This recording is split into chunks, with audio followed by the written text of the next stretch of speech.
Hello दोस्तों, आज की वीडियो में हम बायोलॉजी का लेसन प्लान 3 देखेंगे। गाइस चलिए वीडियो स्टार्ट करते हैं। इसके पहले मैंने 2 लेसन प्लान इसी चैनल पर प्रोवाइड करा दिए हैं। ये लेसन प्लान 3 है, तो चलिए वीडियो स्टार्ट करते हैं। गाइस पाठ्य योजना में पहले हम विद्यालय का नाम डालते हैं, फिर छात्रा अध्यापिका का नाम, हमें अपना नाम डालते हैं। उसके बाद ये चार्ट बनती है जिसमें दिनांक, कक्षा, विषय, उपविषय, अवधि, चक्र ये पढ़ता है। आज का प्रकरण है, टॉपिक है जीवाणु, बैक्टीरिया। गाइस पहले सामान्य उद्देश्य आते हैं।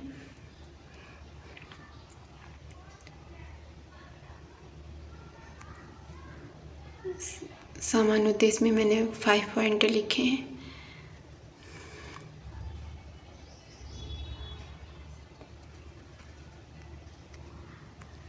उसके बाद विशिष्ट उद्देश्य,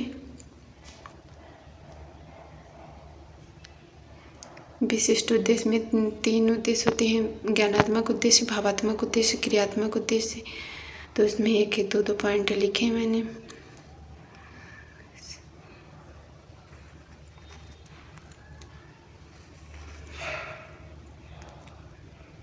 उसके बाद सहायक सामग्री की टीचिंग करने के लिए हम क्या क्या लेके जा रहे हैं साथ में, जैसे चार्ट वगैरह, TLM वगैरह बना के लेके जाते हैं। चार्ट या जो उसके साथ अन्य सामग्री वो लिखते हैं। तो जीवाणु के वर्गीकरण को प्रदर्शित करता चार्ट। तो पूर्व ज्ञान कि बच्चे सूक्ष्म जीवों के बारे में सामान्य जानकारी रखते हैं। उसके बाद प्रस्तावना प्रश्न पूछेंगे बच्चों से। इसमें 3 कॉलम बनते हैं। एक में क्रम संख्या, छात्रा अध्यापिका कथन क्रिया और छात्र अनुक्रिया। इस छात्र अनुक्रिया में जो बच्चे आंसर देते हैं वो हम लिखते हैं, और छात्रा अध्यापिका क्रिया में यहाँ जो प्रश्न पूछते हैं हम वो लिखते हैं। गाइस मैंने इसमें 3 क्वेश्चन लिखे हैं, और आप और भी बढ़ा के लिख सकते हैं, जैसे 5 क्वेश्चन, 6 क्वेश्चन। 5 क्वेश्चन इनफ है।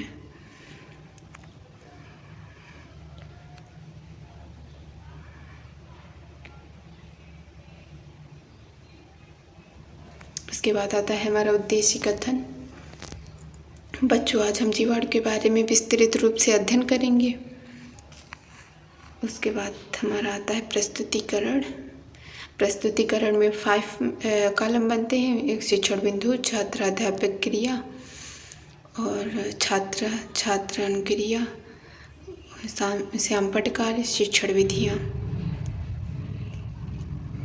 पहले हम बच्चों से विकासात्मक प्रश्न पूछेंगे।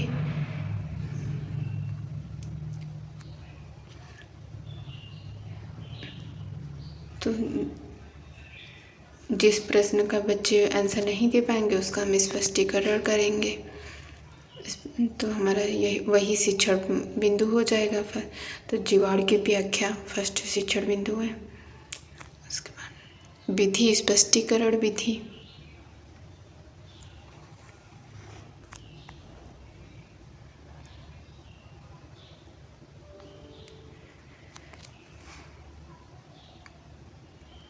फिर हम बच्चों से स्पष्टीकरण देने के बाद हम बच्चों से बोध प्रश्न पूछेंगे।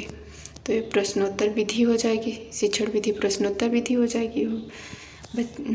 जीवाणु प्रोकैरियोटिक है या कुछ यूकैरियोटिक, बच्चे बताएंगे यूकैरियोटिक, तो उसे ब्लैक बोर्ड पर भी लिख देंगे। तो श्यामपट्टकार में भी हम प्रोकैरियोटिक लिख देंगे। तो बोध प्रश्न पूछने के बाद अगर बच्चों को समझ में आ गया है तो फिर विकासात्मक प्रश्न पूछेंगे अगले पॉइंट शिक्षण बिंदु पर जाने के लिए। अगला शिक्षण बिंदु हमारा होगा जीवाणु के वर्गीकरण की व्याख्या। फिर हम स्पष्टीकरण देंगे। तो स्पष्टीकरण और जो चार्ट बना के ले गए होंगे वो उसको बच्चों को दिखाएंगे और समझाएंगे। तो प्रदर्शन विधि हो जाएगी, व्याख्यान विधि।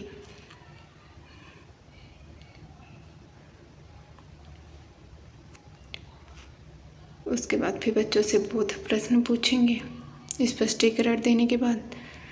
तो शिक्षण विधि प्रश्नोत्तर विधि हो जाएगी। फिर जब बच्चे आंसर दे देंगे तो हम विकासात्मक प्रश्न पूछेंगे।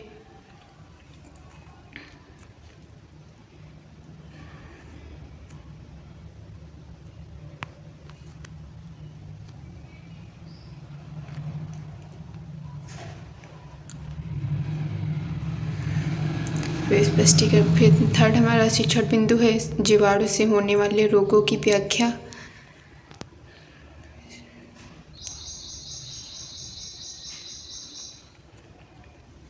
स्पष्टीकरण देने के बाद हम फिर बोधक प्रश्न पूछेंगे बच्चों से। गाइस आप चाहे तो और भी पॉइंट में शिक्षण बिंदु ऐड करके और भी बड़ा लेसन प्लान बना सकते हैं, बट हम समय का ध्यान रखते हुए इसी हिसाब से